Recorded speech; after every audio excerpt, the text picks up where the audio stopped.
Today we're looking at a handwork drill, and the handwork drill is something that we're going to put into a continuous punch rotation. Our main focus here is that we're looking at recoil from after we've struck and how we're coming back to support what we're doing with our arm work. Now, talking about supporting what we're doing, we want to be focusing through the spine and that we have the destination up through the crown, and our tai gung is, or the contraction is down the base of the spine. And we want to feel that up and also feel it eventually in time expanding out. We want to feel it running through the arms so that our arms are feeling that there's an aliveness to them, or they're connected to the rest of us. We also want to fill up all the empty space that is our structure, and that we're supportive of whatever is out here. So as we look at this here, that's something to take in mind. We're looking at that return angle, and we're looking to really support from the center. So let's get into it. We'll have a look at these drill, and then we'll break it down to some tools you can use, and then I'll give you a few different views side on and to the front. Okay, so striking from here, I want to think of dai sao, tor sao, chit sao, jam, puck, and so forth. So as you can see, we want to put this into the flow of our strike. Now, to start with, we're striking and relaxing, striking and relaxing. So we're not striking out and drawing the arm back. So it's not strike and pull back. It's strike and let go. Strike and let go. Your frame will catch all of this.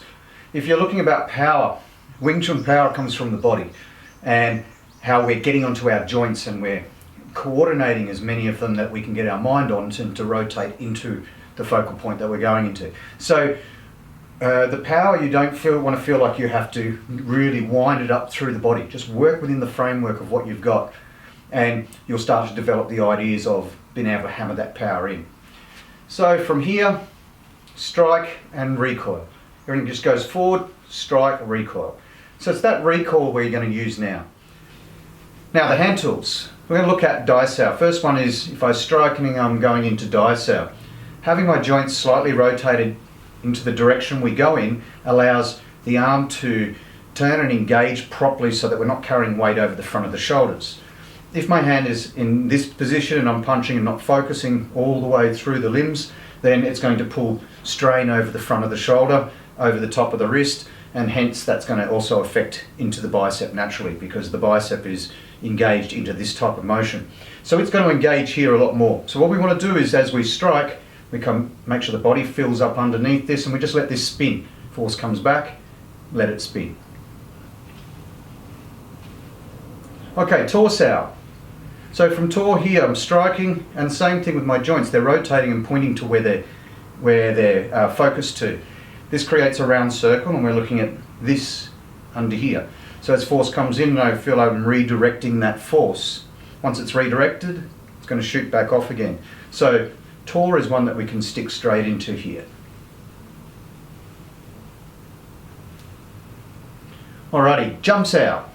So as I strike and the arm is open, and I lay it down to whatever it's contacting, the force it's contacting, and then we feel that we rotate the shoulder, rotate the elbow. It continues to belly out the bottom of that circle, very similar into tor sao, and then it's going to shoot back off again. The rotations are happening here. So if I'm in jump sao, it's this that's rotating at the back here. As I go back to move back out again, it's going to open back up. Obviously this is a network, so it's all playing a part. But where to turn from it gets quite important too. Alrighty, so we could look at puck sao. So as I go to parry or puck sao, struck, I feel there's force coming into this direction. My hand makes contact with it, and my center wants to be nice and full to keep focusing forward at where that force is coming from. So from here, as it hits this angle here, be punching along and let it travel down the side of the arm, and then continue to punch.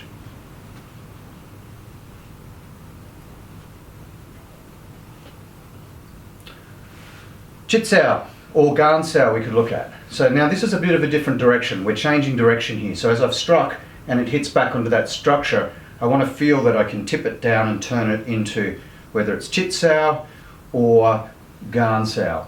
And as it's coming back down in here, this is a different direction to what we have with the arms up here, because we have to let that force sink through the arms. We're still staying tall, we're letting that weight sink down through the limbs, and we're also supporting it with what's underneath the waistline, because our stance really goes from the floor and up through the top of the crown.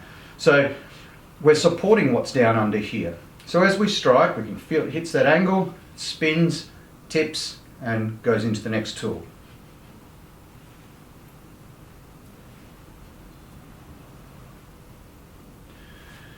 Lastly, we can also look at bong sao. Now bong sao I don't put back into this drill as such, but it's the same idea. So strike, bong, strike, bong.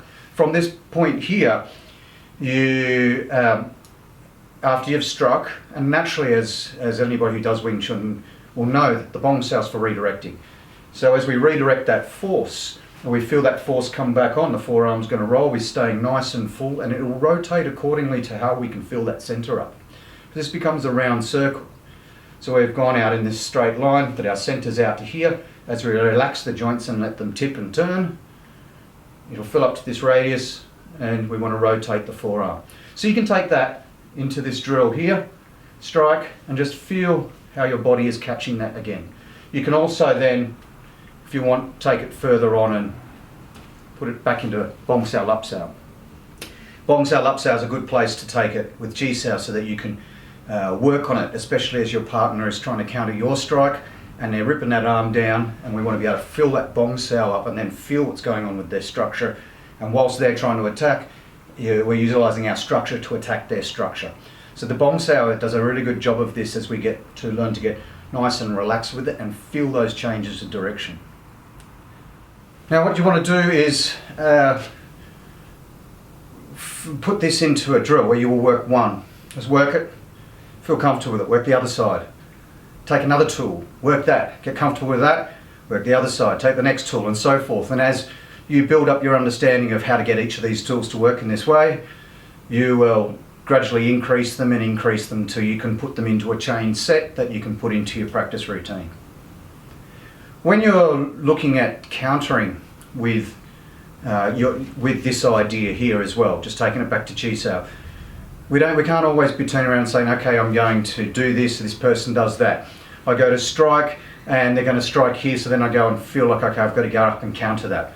This helps promote that we're naturally rolling where the shadow goes. So our mind registers there's a shadow moving in some direction from where we are on the center, and it peels off and stays nice and full and controls where that strike's going. So we're taking out some of the guesswork out of it by building up the reflex to feel the shadow, economizing the motion of what we have to do to change direction.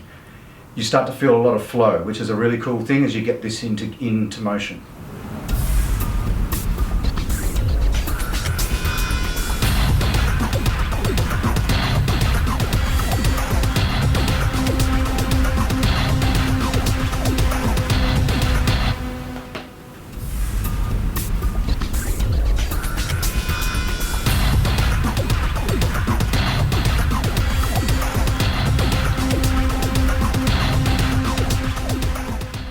There it is, guys. Handwork drill for recoil, reflex, and change of direction. And so you're letting your center support the rotations of your handwork. So get into it, have a try out, build it slowly up, and see where you go with it.